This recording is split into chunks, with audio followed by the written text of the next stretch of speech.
Let me tell you a little story. Not a personal story as in my own story, but somebody I met. I was talking about this one time in the khutbah of Jumu'ah, Friday khutbah in a community in the States. Afterwards, a brother, he came up to me. And you know, sometimes people just have that look in their eye. They have that look in their eyes like they have a story to tell. He had that look. And he walked up to me and he said, brother, what you just talked about really personally hit home for me. And I talked about the death of Khadija, the death of Abu Talib. Such a serious thing. So I said, please tell me, how did it hit home for you? I sat him down, I said, please tell me your story. He said, brother, today was the first day that I prayed in a year. I grew up in a Muslim home. I was born in a Muslim family. I was very practicing for most of my life, praying 5 times a day. But today is the first time I have prayed in a year. I said, what happened? He said, about a year ago, my life was picture perfect. You know, sometimes you have like a 5-year plan or a 10-year plan, your grand plan. And you know, when everything is falling into place, your plan is working out, everything is going according to plan. He said, I was in that part of my life. I was nearing the age of 30. I had gone through college and medical school, working 2 jobs on the side. I had gotten married during that time, found the woman of my dreams, the love of my life. We had 2 beautiful small babies, children, 2 small children. I was in my medical residency, working 16 hours a day. And we were living in a small, tiny little apartment, not in a very good part of town. We had 1 car that was broken down. It kept breaking down every other day. It was very difficult. We were barely getting by. Years and years and years we got through, some way, somehow. I was now nearing the end of my medical residency. So I was starting to get offers from clinics and hospitals and doctors and groups. Very lucrative offers, 6 figures.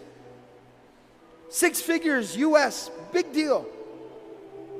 And things were starting to work out. I had not one but multiple offers on my desk. We had gone looking for nice homes so we could buy a house in a nice neighborhood, nice schools for our children. We went to the car dealership and we're looking at minivans and nice cars. Everything was working out. All our dreams were coming true. And he said, one day I came home a little bit earlier than scheduled. I walk into my house. I said, Salamu alaikum, practicing family. I said, Salamu alaikum, as the sunnah is. And nobody responded. I looked at the time, and it was usually the time my wife would put the kids down for a nap, their afternoon nap, and she would take a nap with them as well. So I said, let them sleep. I don't want to wake them up. I don't want to disturb them. So I went, I got some food, I sat down with my books, did some study, answered some emails. After a while, you know when kids, they wake up and they start to kind of fuss and make noise? I heard the kids from the room. The younger one was crying, the older one was talking, I could hear them. I got very excited, as a father does.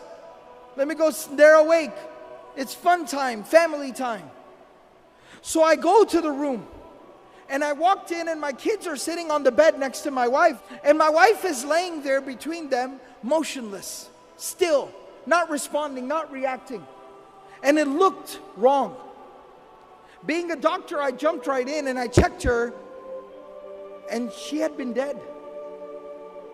Not now, but for like an hour. She was cold, she was gone. Just like that. He said, brother, at that moment, my life, it fell apart. I lost the love of my life. My children lost their mother. And I lost my faith, my Iman. He said, the next 24 hours were a blur. Janaza, tadfeen, the burial, it went by. I didn't even realize what was going on.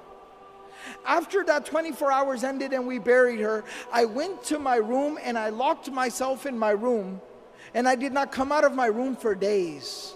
I kept the lights off and I just laid in my room and stared at the ceiling. I did not hold my own children in my own hands for the next few days. My mother and my brother were taking care of my babies. I didn't know what I was supposed to do.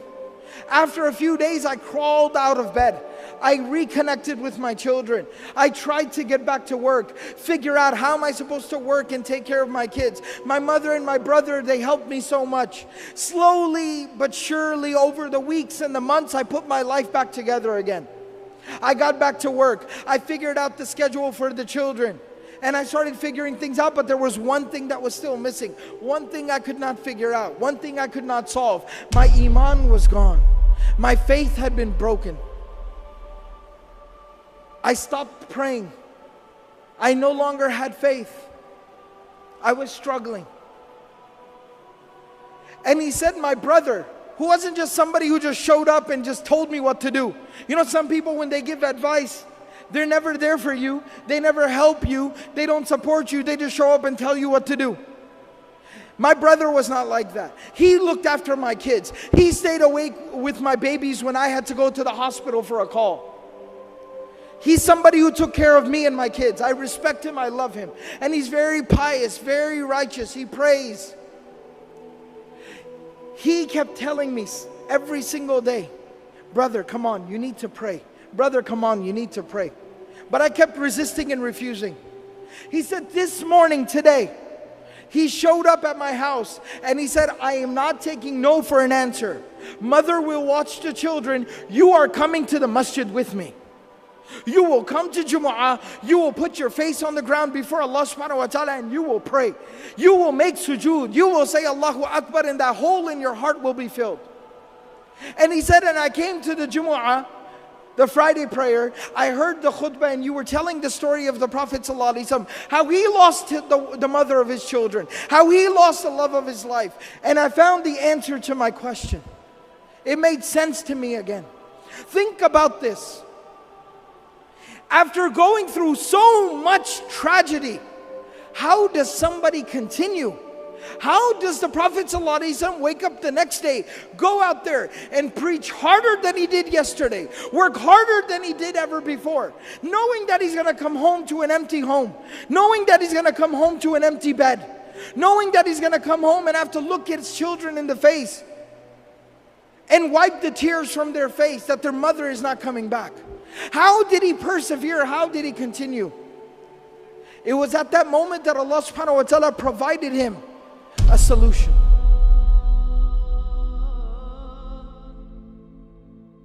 Allah subhanahu wa ta'ala took him on the most miraculous journey any human being has ever experienced. It is called the journey of Al-Isra wal-Mi'raj, the journey by night to Jerusalem, and then the ascension above the heavens. The journey by night to Al-Aqsa, and then the ascension above the heavens.